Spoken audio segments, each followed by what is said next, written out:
ஆண்டவராகிய இயேசு கிறிஸ்துவின் நாமத்திலே கிராஸ் டிவி தொலைக்காட்சி நிகழ்ச்சிகளை பார்த்து கொண்டிருக்கிற என் அன்பு சகோதர சகோதரிகளே, தேவ பிரசன்னத்திலிருந்து உங்களை அன்போடு வாழ்த்தி வரவேற்கிறேன். இந்த காலை வேளையிலும் இந்த தீர்க்க தரிசன சத்தம் நிகழ்ச்சியின் மூலமாக உங்களோடு கூட பகிர்ந்து கொள்ளும்படி பரிசுத்த ஆவியானவர் எனக்கு கொடுத்த வார்த்தைகளை கடந்த வாரத்திலிருந்து உங்களோடு கூட தியானித்து கொண்டிருக்கிறேன். காரணம், இந்த டிசம்பர் மாதம் என்று வந்தாலே ஒரு பெரிய சந்தோஷம், ஒரு திருவிழா களை கட்டுவது போல பண்டிகை காலங்கள், கிறிஸ்மஸ், அதை தொடர்ந்து புத்தாண்டு, ஆக ஒரு சந்தோஷமான ஒரு நாட்கள், ஒரு சந்தோஷமான ஒரு மாதம் அல்லவா? ஆண்டவருடைய நம்முடைய இரட்சகர் இயேசு கிறிஸ்துவினுடைய பிறப்பை கொண்டாடுகிற ஒரு காலம்.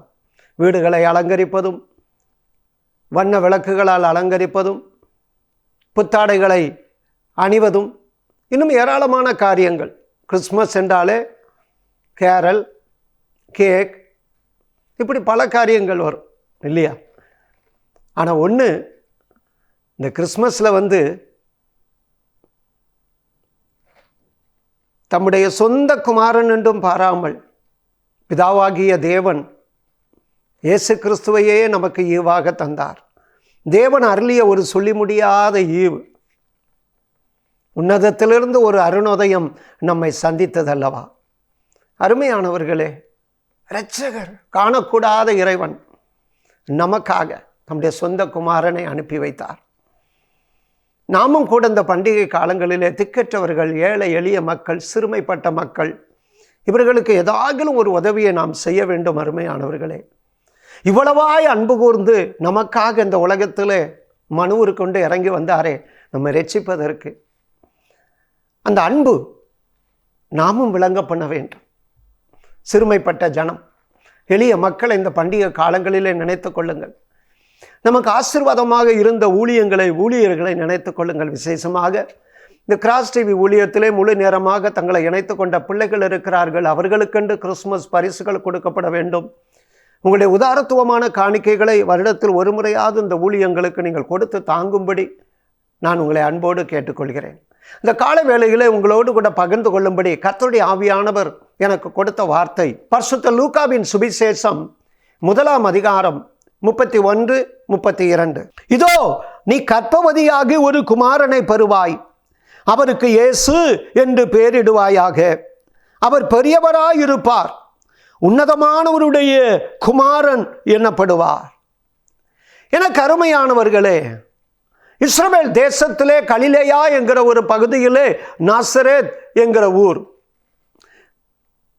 இயேசுவின் தாயாகிய கன்னி மரியாள் அவர்கள் தன் வீட்டிலே, நாசரேத் ஊரிலே தன் வீட்டிலே இருக்கும் பொழுது கர்த்தருடைய தூதன், தேவனால் அனுப்பப்பட்ட ஒரு தூதன், காபிரியேல் தூதன், கிருபை பெற்றவளே நீ வாழ்க, நீ தேவனிடத்தில் கிருபை பெற்றாய், நீ கர்ப்பவதியாக ஒரு குமாரனை பெறுவாய், அவருக்கு இயேசு என்று பெயரிடுவாயாக. சொல்லிவிட்டு சொல்லுகிறார், அவர் பெரியவராயிருப்பார். காரணம் என்ன? அவர் உன்னதமானவருடைய குமாரன் எனப்படுவார். கர்த்தராகிய தேவன் அவருடைய பிதாவாகிய தாவீதின் சிங்காசனத்தை அவருக்கு கொடுப்பார். அதே லூக்கா 1:33 அவர் யாக்கோபின் குடும்பத்தாரை என்றென்றைக்கும் அரசாளுவார், அவருடைய ராஜ்யத்திற்கு முடிவுறார்.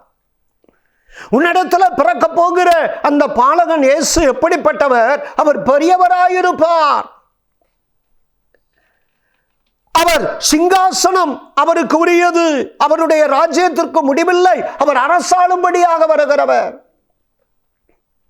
அவர் பெரியவர். இந்த உலகத்தில் சமுதாயத்திலேயோ அல்லது அரசியல்லையோ அல்லது ஆட்சி பொறுப்பிலையோ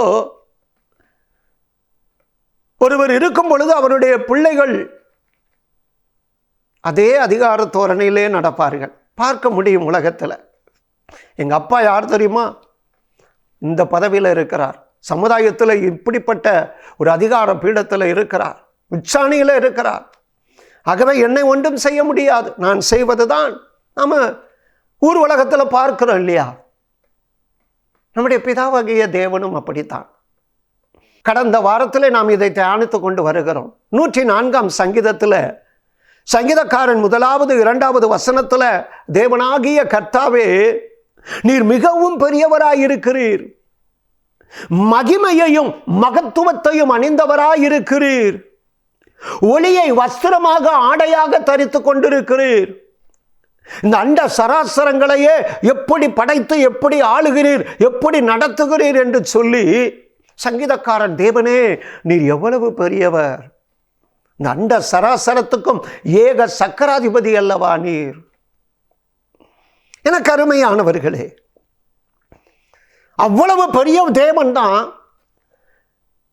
அவரை கதி என்று சதம் என்று நினைத்து அவரையே தன் வாழ்க்கையின் மையமாக கொண்டு ஒப்பு கொடுத்து அவருக்காக பயந்து வாழ்ந்தவர்களை கூட அவர் பெரியவராய் மாற்றி வைத்திருக்கிறார். இதுவும் கடந்த வாரத்தில் நான் உங்களுக்கு சொல்லி இருந்தேன்.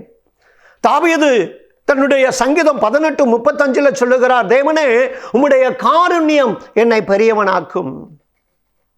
ஆட்சி பொறுப்பிலே ஒரு முறை அவன் இருக்கும்போது சொல்லுகிறான், தேவரே உமது கரம், எவரையும் மேன்மைப்படுத்துவது உம்முடைய கரம், இன்றைக்கு உம்முடைய காருண்யம் என்னை பெரியவனாக்கிற்று.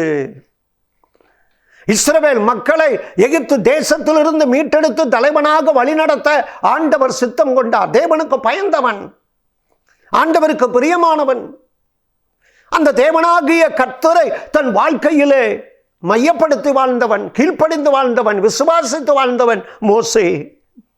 அவனை குறித்து வேதம் என்ன சொல்லுகிறது? யாத்திராகமம் 11:3 மோசே சகல மக்களுக்கும் பார்வையிலும் யாவருடைய பார்வையிலும் அவன் பெரியவனாயிருந்தார்.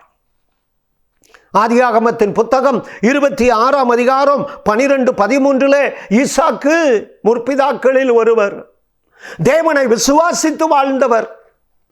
அவரும் கூட வேதம் சொல்லுகிறது, ஈசாக்கு விருத்தி அடைந்து மகா பெரியவனானான். நம்முடைய தேவனாகிய கர்த்தர் சர்வ வல்லமை உள்ளவர், அவர் மிகவும் பெரியவர். அவரை நம்பி வாழ்கிறவர்களும் அவரையே விசுவாசித்து அவருடைய வழிகளிலே நடந்து தங்கள் வாழ்க்கையை ஒப்பு கொடுத்தவர்களையும் அவர் பெரியவர்களாகத்தான் சமுதாயத்திலே மாற்றி வைத்திருக்கிறார்.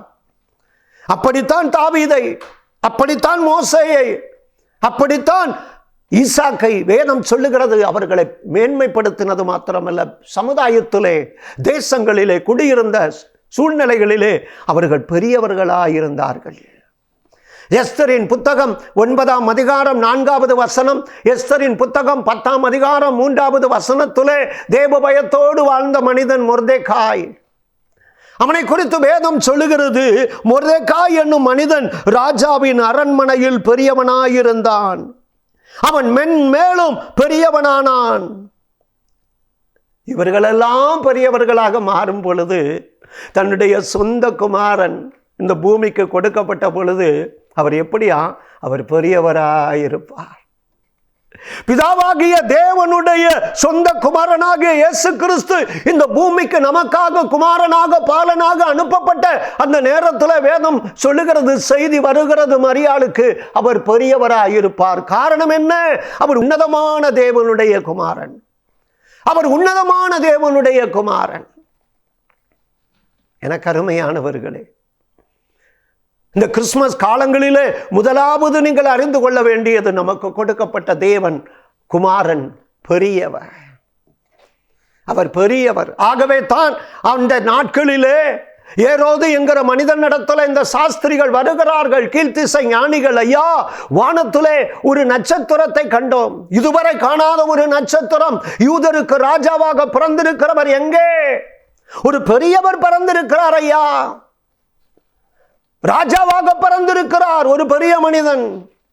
இந்த பூமியிலே இந்த எருசலேமிலே பிறந்திருக்கிறார். நாங்கள் அந்த நட்சத்திரத்தை கண்டு வந்தோம்.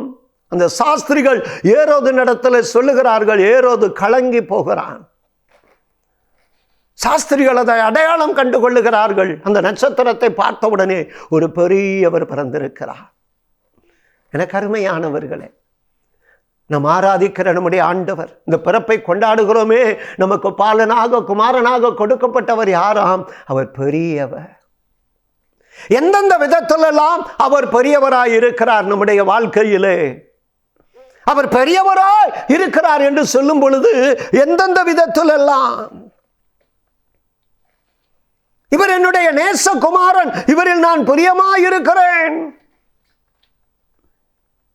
மத்தேயு 3:17, மத்தேயு 17:5 அந்த மறுரூப மலையிலே ஆண்டவர் மறுரூபமாகும் பொழுது, பேதுரு யாக்கோபு யோவானுக்கு முன்பாக மறுரூபமாகும் பொழுது, இந்த உலகத்திலே தன்னை அவர் அறிமுகப்படுத்தி வெளிப்படையாக அந்த யோர்தான் ஆற்றிலே மூழ்கி ஞானஸ்நானம் எடுக்கும் பொழுது எல்லாரும் கேட்கும்படியாக இடிமுழக்க சத்தம், இவர் என் நேசகுமாரன், இவரில் நான் பிரியமாயிருக்கிறேன்.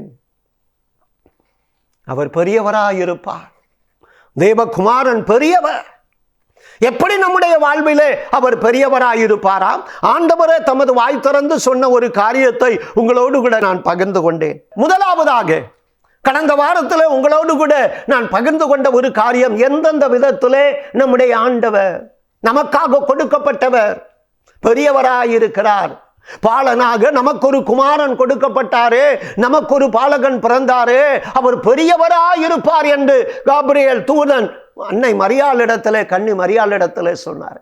எந்தெந்த விதத்திலே அவர் பெரியவராயிருப்பாரா? முதலாவது ஆண்டவர் சொன்ன ஒரு காரியம், மத்தேயுவின் சுவிசேஷம் 12:41, இதோ யோனாவிலும் பெரியவர் இங்கே இருக்கிறார்.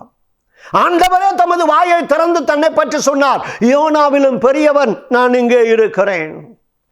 என கருமையானவர்களே, அங்கே 18வது வசனம் சொல்லுகிறது, மத்தேயு 12:18, இதோ நான் தெரிந்து கொண்ட என்னுடைய தாசன், என் ஆத்துமாவுக்கு பிரியமாயிருக்கிற என்னுடைய நேசன், என் ஆவியை அவர் மேல் அமர பண்ணுவேன், அவர் புறஜாதியாருக்கு நியாயத்தை அறிவிப்பார். அவர் புறஜாதியாருக்கு நியாயத்தை அறிவிப்பார். அப்பொழுதுதான் ஆண்டவர் சொல்லுகிறார், யோனாவிலும் பெரியவன் இங்கே நான் இருக்கிறேன். யார் இந்த யோனா? மீன் வயிற்றிலே 3 நாட்கள் இருந்ததற்கு பிறகு உணர்வு உண்டாகிறது. பத்திரமாக அந்த மீன் அவனை கரையிலே கக்குகிறது.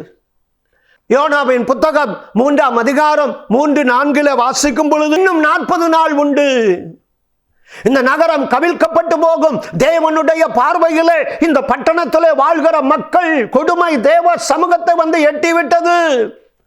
தேவனுடைய நியாய தீர்ப்பு, தேவனுடைய கோபாக்கினை, கர்த்தரால் உண்டாக போகிற ஒரு அழிவு சங்காரம், இதோ இந்த சமுதாயத்தை, இந்த நினிவே பட்டணத்தை பிடிக்க போகிறது. நீ எச்சரி என்று சொன்னார்.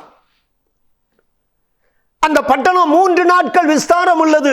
ஒரு நாள் தான் அந்த எச்சரிப்பை சொன்னான். இன்னும் 40 நாள் உண்டு, இந்த பட்டணம் கவிழ்க்கப்பட்டு போகும். ஜனங்கள் உணர்வடைந்தார்கள். அன்றைக்கு அந்த பட்டணத்தில் இருந்த ராஜா உணர்வடைந்தான்.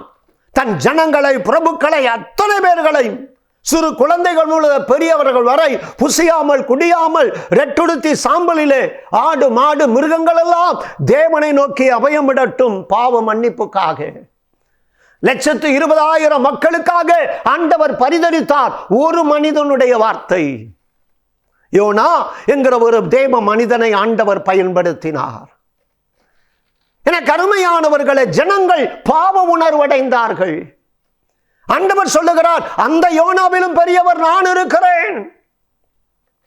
காரணம், அவருக்கு இயேசு என்று பெயரிடுவார்கள். அவர் தமது ஜனத்தின் பாவங்களை இரட்சிக்கிறவர். பாவங்களிலிருந்து அவர்களை விடுவித்து அவர்களை இரட்சிக்கிறவர். பாவிகளை இரட்சிக்க கிறிஸ்து இயேசு உலகத்திற்கு வந்தார் என்பதே உண்மையும் எல்லா அங்கீகரிப்புக்கும் பாத்திரமாய் இருக்கிறது என்று வேதம் சொல்லவில்லையா? என கருமையானவர்களே, அன்றைக்கு திரளான ஜனங்கள் ஆண்டவராக இயேசு கிறிஸ்துவின் இடத்திலே வருகிறார்கள். லூக்கா 5ஆம் அதிகாரம், லூக்கா 6ஆம் அதிகாரம் 17வது வசனம், லூக்கா 12ஆம் அதிகாரம் 1வது வசனத்திலே திரளான ஜனங்கள் ஒருவரை ஒருவர் மிதிக்கத்தக்கதாக ஆண்டவருடைய பாதத்தை தேடி வருகிறார்கள். எதற்கு? கிருபை நிறைந்த வார்த்தை.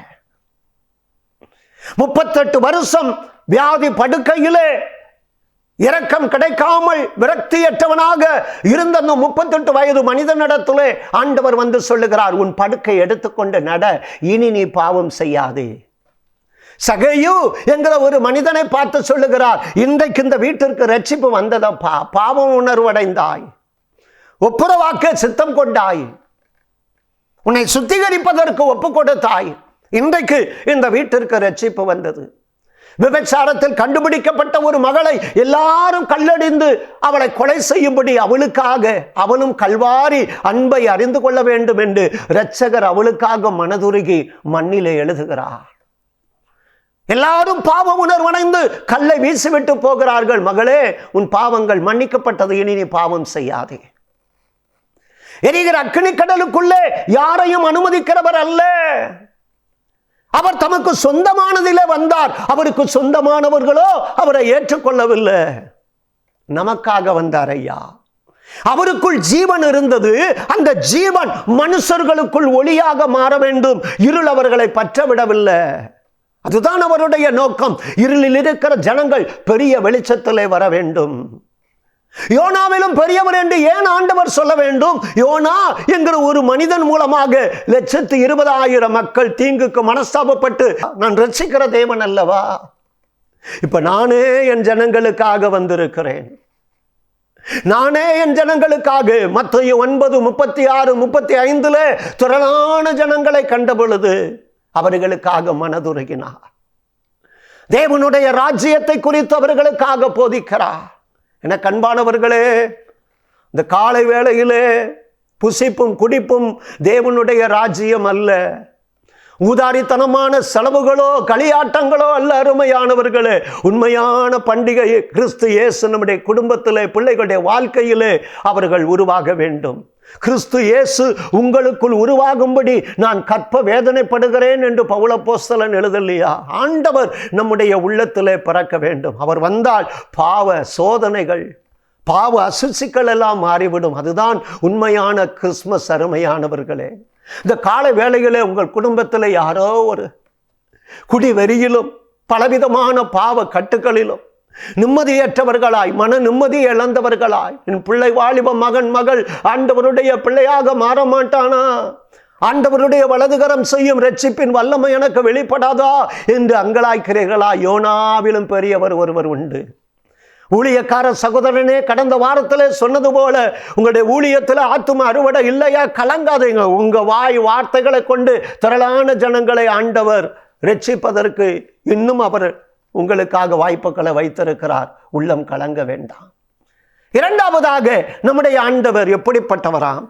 அவர் பெரியவராய் இருக்கிறார் என்று சொல்லும் பொழுது யோனாவிலும் பெரியவர். யோனா என்கிற ஒரு மனிதனுடைய வார்த்தை ஒரு நாள் பிரசங்கமே 120,000 பேரை கடவுளுக்குள்ளே மனந்திரும்படி நடக்கும் பொழுது, ஆண்டவரே நான் பெரியவன், யோனாவிலும் பெரியவன், என் வாயின் வார்த்தை, என் வலதுகரம் செய்யும் இரட்சிப்பு, என் கிருபை நிறைந்த பார்வையும் வார்த்தைகளும் உன் குடும்பத்துக்கு ஒரு இரட்சிப்பை கொண்டு வரும். உன் பிள்ளைகளை அழிவுக்கும் அக்கினி கடலுக்கும் நரகத்திற்கும் நான் நீங்களாக்கு அவர்களுக்கு நித்திய ஜீவனை கொடுப்பேன்.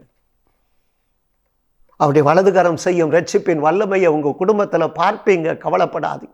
இரண்டாவது, ஆண்டவர் இங்கே என்ன சொல்லுகிறார் பாருங்க. அதே மத்தேயுவின் சுவிசேஷம் 12 42 வசனத்தில் ஆண்டவர் ஒரு காரியத்தை சொல்லுகிறார். இதோ சாலமோனிலும் பெரியவர் இங்கே இருக்கிறார். அந்த மத்தேயு 12 41 யோனாவிலும் பெரியவர். இங்கே சொல்லுகிறார் சாலமோனிலும் பெரியவர். கன்னி மரியாளுக்கு ஆண்டவருடைய பிறப்பை குறித்து சொல்லும் பொழுது அவர் பெரியவராயிருப்பார். இங்கே ஆண்டவரே தம்முடைய வாயை திறந்து சொல்லுகிறார், இதோ சாலமோனிலும் பெரியவர். உலகத்தில் யாருக்கும் கொடுக்காத ஒரு ஞானத்தை சாலமோனுக்கு ஆண்டவர் கொடுத்தார். நம் தெரிந்த காரியம்தான். தாவீதுனுடைய மகன் சாலமோனுக்கு ஆண்டவர் இந்த உலகத்தில் யாருக்கு அப்படிப்பட்ட ஒரு ஞானத்தை கொடுக்கல. அவரிடத்துல ஒரு ராணி வருகிறாள், ஷேபா நாட்டு ராஜஸ்திரீ வருகிறார். சாலமோனே, என் தேசத்தில் உம்மை பற்றி கேள்விப்பட்டதை காட்டிலும் இங்கே நான் பார்ப்பது எவ்வளவோ இருக்கிறதே. பிரமிப்படைகிறாள். அந்த அரண்மனை, அங்கு இருக்கக்கூடிய நேர்த்தியான அலங்கரிப்புகள், அங்கு இருக்கக்கூடிய எல்லா காரியங்களையும் பார்க்கும் பொழுது அவளுக்கு ஆச்சரியம், பிரமிப்பு. இவ்வளவு ஞானமா, இவ்வளவு ஞானமா? ஆனா அவனுக்கு கொடுக்கப்பட்டது அவ்வளவுதான் ஞானம். ஆனா வேதம் சொல்லுகிறது சாலமோனிலும் பெரியவர் என்று சொல்லும் பொழுது ஏசாயா 11 வசனத்திலே ஞானத்தின் ஆவியானவரே நம் ஆண்டவராகிய இயேசு கிறிஸ்துவின் மேல் இருக்கிறார். யோவான் சுவிசேஷம் 20 31 வசனம், யோவான் சுவிசேஷம் 21:25 எல்லாம் இந்த புத்தகத்திலே எழுதியதாத அநேக அற்புதங்களையும் அடையாளங்களையும் ஆண்டவர் இயேசு கிறிஸ்து செய்கிறாராம். அந்த ஞானத்தின் ஆவியானவர் அவர் மேல இருக்கும் பொழுது இயற்கைக்கும் விஞ்ஞானத்துக்கும் மருத்துவத்திற்கும் அப்பாற்பட்ட விதத்திலே, இப்ப இந்த மத்தேயு 12 எடுத்துக்கொள்ளுங்க. மத்தேயு 12 எடுத்துக்கொள்ளுங்க. 12வது 13வது வசனத்தில் தேவாலயத்திலே ஆண்டவர் பிரசங்கிக்கும்படியாக வரும் பொழுது ஒரு மனிதன் சூம்பின கையுடைய மனிதனாயிருக்கிறான். அவர் மேல் அந்த ஞானத்தின் ஆவியானவர் இருந்தபடியினால் அந்த சூம்பின கையுடையவனை பார்த்து சொல்லுகிறார், உன்னுடைய கையை நீட்டு என்றான். அவன் நீட்டினான். 13வது வசனம் மத்தேயு 12:13 அவன் நீட்டும் பொழுது அது மறு கையை போல மாறுகிறது. அதே அதிகாரத்திலே மத்தேயு 12:22 வசனத்திலே பிசாசு பிடித்த குருடும் ஊமையுமான ஒருவன் அவரிடத்தில் கொண்டு வரப்பட்டான். இந்த ஞானத்தின் ஆவி அவருக்குள்ளே இருந்தபடியினால் குருடும் ஊமையுமானவன் பேசவும் காணவும் தக்கதாக அவனை சொஸ்தமாக்கினார். ஜனங்கள் எல்லாரும் ஆச்சரியப்பட்டார்கள். தாவீதின் குமாரன் இவர்தானோ? அவர் உன்னதமான குமாரன் ஐயா, அவர் பெரியவர். ஆகவே தான் அவர்கள் எல்லாரும் கேட்கிறார்கள், இவருக்குள்ள இந்த செய்கை. மத்தேயு 13:54 பாருங்க. எல்லாரும் பார்த்து ஆச்சரியப்பட்டு இவருக்கு இந்த ஞானமும் பலத்த செய்கைகளும் எப்படி வந்தது? 56வது வசனத்துல இதெல்லாம் இவனுக்கு எப்படி வந்தது? ஞானம் மாத்திரமல்ல, இயற்கைக்கு அப்பாற்பட்ட வல்லமை. சாலமோனுக்கு அற்புதங்களை செய்கிற வல்லமை இல்லை, ஞானம் இருந்தது. ஆனால் நம்முடைய ஆண்டவரை குறித்து வேதம் சொல்லுகிறது, அவருக்குள் ஞானம் அறிவு என்கிற பொக்கிஷம் அடங்கி இருக்கிறது. அவரே நமக்கு ஞானம் ஐயா, அவர்தான் ஞானம். சாலமோனிலும் பெரியவர் என்று சொல்லுகிறாரே, ஏன்? ஞானத்தின் ஆவி ஒரு மனிதனுக்குள்ள இருக்கிறதை காண்கிறார். நமக்காக கொடுக்கப்பட்ட நம்முடைய குமாரனாகிய இயேசு கிறிஸ்து பெரியவர். காரணம், அவர் வாக்கிலும் செய்கையிலும் வல்லமை உள்ளவர். அவர் வாக்கிலும் செய்கையிலும் வல்லமை உள்ளவர். சாலமோனுக்கு அந்த கரம் கிடையாது. ஞானத்தில் மாத்திரமல்ல, வாக்கிலும் செய்கையிலும் வல்லமை உள்ளவராயிருந்தார். இயற்கைக்கு அப்பாற்பட்ட அற்புத அடையாளங்களை செய்கிறவராயிருந்தார். கர்த்தருடைய ஊழியக்காரனே, சாலமோனிலும் பெரியவர். உங்களை வல்லமை வரங்களோடு, ஞான வரங்கள், அறிவை உணர்த்தும் வரங்கள், தீர்க்க தரிசன வரங்களினால் வருகிற நாட்களிலே தேவன் வல்லமையாக எடுத்து பயன்படுத்த போகிறார். நான் தீர்க்க தரிசனமாக சொல்லுகிறேன். இந்த நிகழ்ச்சியை பார்த்து கொண்டிருக்கிற ஊழியக்காரர்களே, ஆண்டவர் தெளிவாக உங்களை பார்த்து சொல்லுகிறார். யாத்திராகமம் 7:3, இதோ என்னுடைய அடையாளத்தையும் என்னுடைய அற்புதங்களையும் உன்னிடத்தில் உன் ஊழியத்திலே உன்னை கொண்டு நான் மிகுதியாக நடப்பிப்பேன். காரணம், அந்த ஞானத்தின் ஆவியானவர் நம்மேலையும் உண்டு அருமையானவர்களே. அதனால ஆண்டவர் சொல்லுகிறார், இயற்கைக்கு அப்பாற்பட்ட வல்லமைகளை செய்ய பெரியவர் நான். சாலமோனிலும் பெரியவர். சாலமோனுக்கு கொடுக்கப்பட்டது ஒரு பிரமிப்பூட்டும் ஞானம்தான். ஆனால் அதை தாண்டி அவன் எந்த அற்புதமும் அடையாளமும் செய்யல. ஆனால் நம்முடைய ஆண்டவராகிய இயேசு கிறிஸ்து சாலமோனிலும் பெரியவர். அவர் வாக்கிலும் செய்கையிலும் வல்லமை உள்ளவர். இன்னைக்கு நீங்க கடந்து போகிற சூழ்நிலை உங்களுக்கு தெரியும். இன்னைக்கு நீங்க கடந்து போகிற பிரச்சனைகள் அவருக்கு தெரியும்.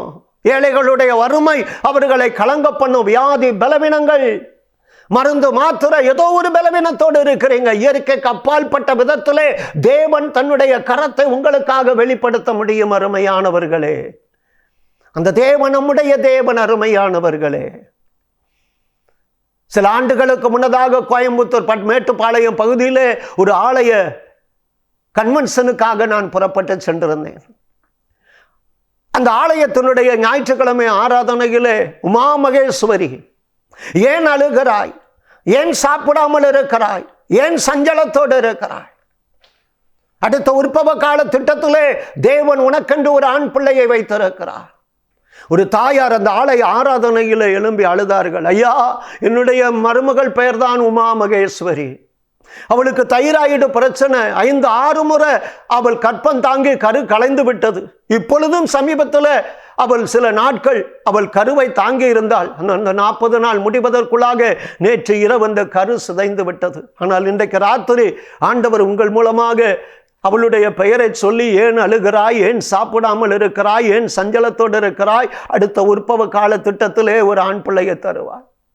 அவள் சரீரத்தின் பலவீனத்தினால் நேற்றைய தினம் அந்த கரு களைந்து விட்டதினால் அழுது கொண்டு இன்றைக்கு ஆலய ஆராதனைக்கு வரல. ஆனால் கர்த்தர் மறக்கல்லையா? உடனே போன் போடுங்க, அந்த பிள்ளைய வர சொல்லுங்க. கார்ல அழைத்து கொண்டு வந்தார்கள். சபையாராய் ஊழியராய் நாங்கள் ஜெபித்தோம். ஞானத்தின் ஆவியானவர் ஆண்டவர் நமக்கு அந்த கிருபைகளை, ஞான வரங்களை தருகிறார். அந்த பிள்ளையை ஆண்டவரே அடுத்த உற்பவ கால திட்டத்திலே இந்த பிள்ளைக்கென்று நீர் ஒரு ஆண் குழந்தையை வைத்திருக்கிறேன், ஆசீர்வதியும். தேவனுடைய ஆலயத்து நிமித்தம் நன்மை, கர்த்தருடைய ஆலயத்திலிருந்து உங்களை நாங்கள் ஆசீர்வதிக்கிறோம் என்று வேதம் சொல்லவில்லையா? அதை போல அடுத்த வருடம் ஒரு அழகான ஆண் பிள்ளை. அடுத்த வருடமும் அதே ஜனவரி மாதத்திலே குடியரசு தினத்திலே நான் கடந்து சென்ற பொழுது அந்த ஆண் குழந்தையை சபையில் பிரதிஷ்டை பண்ணணும். யூடியூப்பில் அதை போட்டிருக்கிறார் அந்த சாட்சியை. என கருமையானவர்களே, மேட்டுப்பாளையம் பகுதியில் காரமடை என்கிற இடத்துல அந்த ஆலயம் இருக்கிறது. இயற்கைக்கு அப்பாற்பட்ட விதத்திலே அவர் வாக்கிலும் செய்கையிலும் வல்லமை உள்ள ஒரு தேவன் நம்முடைய தேவன். நமக்கு கொடுக்கப்பட்ட குமாரன், நமக்கு பாலனாக கொடுக்கப்பட்டவர் பெரியவர், ஒரு உன்னதமான தேவனுடைய குமாரன்.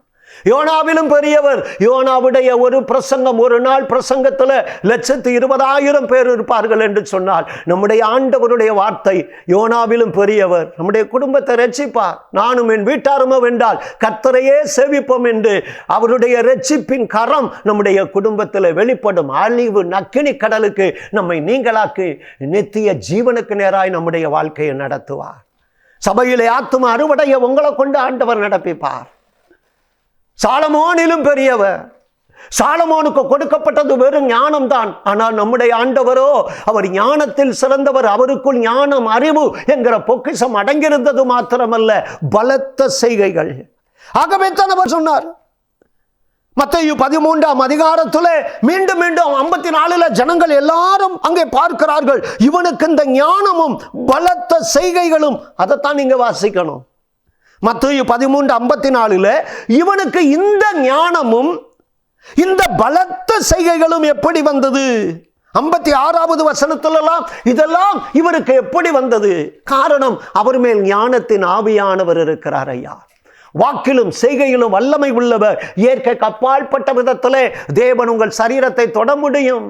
உங்களுடைய ஏழைகளுடைய வறுமை அவர்களை கலங்க பண்ணுது. பிள்ளைகள், வாலிப பிள்ளைகளுடைய எதிர்காலம் உங்களை கலங்க பண்ணுகிறதா? அவர்களுக்கு வாழ்வளிப்பார்.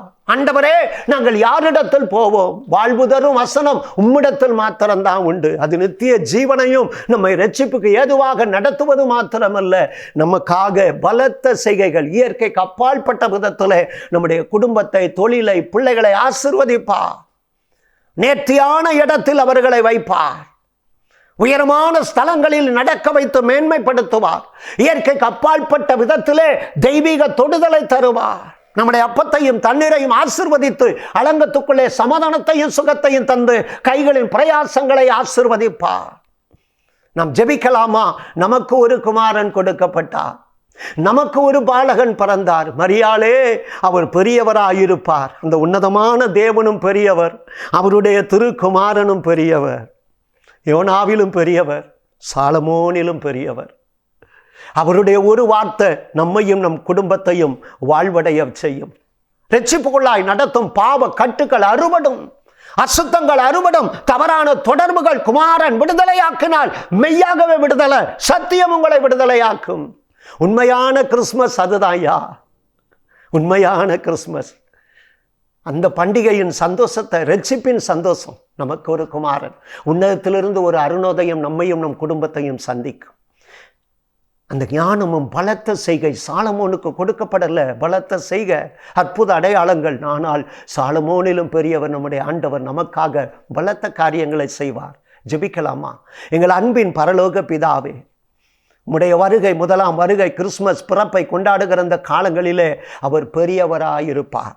எங்களுக்கு கொடுக்கப்பட்ட பாலகன், எங்களுக்கு கொடுக்கப்பட்ட குமாரன் அவர் பெரியவராயிருப்பார். சாலமோனிலும் பெரியவர், யோனாவிலும் பெரியவர். அப்பா, யோனாவினுடைய ஒரு பிரசங்கம், ஒரு நாள் பிரசங்கம் அன்றைக்கு 120,000 பேரை சந்திக்கும் என்று சொன்னால், இந்த வார்த்தைகளை கேட்டுக்கொண்டிருக்கிற குடும்பத்தார், பிள்ளைகள் எல்லாம் பாவ உணர்வடையட்டும், கல்வாரி அன்புக்குள்ளே வரட்டும். இரட்சகரே, உம்முடைய வார்த்தை அவர்களை தொடட்டும். முழு குடும்பமும், நானும் என் வீட்டாரும் வென்றால் கர்த்தரையே சேவிப்போம், கர்த்தருக்காக வாழ்கிற ஒரு வாழ்க்கையை தாங்கப்பா. இவனுக்குள்ளே இந்த ஞானமும் பலத்த செய்கையும் எப்படி வந்தது? இயற்கைக்கு அப்பாற்பட்ட விதத்திலே ஒவ்வொரு மனிதனுடைய காரியங்களையும் அறிந்து அதற்கென்று விடுதலையும் கொடுத்தவர் அல்லவா. ஞான வரங்கள் ஆண்டவரே, ஊழியக்காரர்கள் மேல் அந்த ஞான வரங்கள், அறிவை உணர்த்தும் வரங்கள், தீர்க்க தரிசன வரங்கள் எழும்பி வரட்டும் ஆண்டவரே.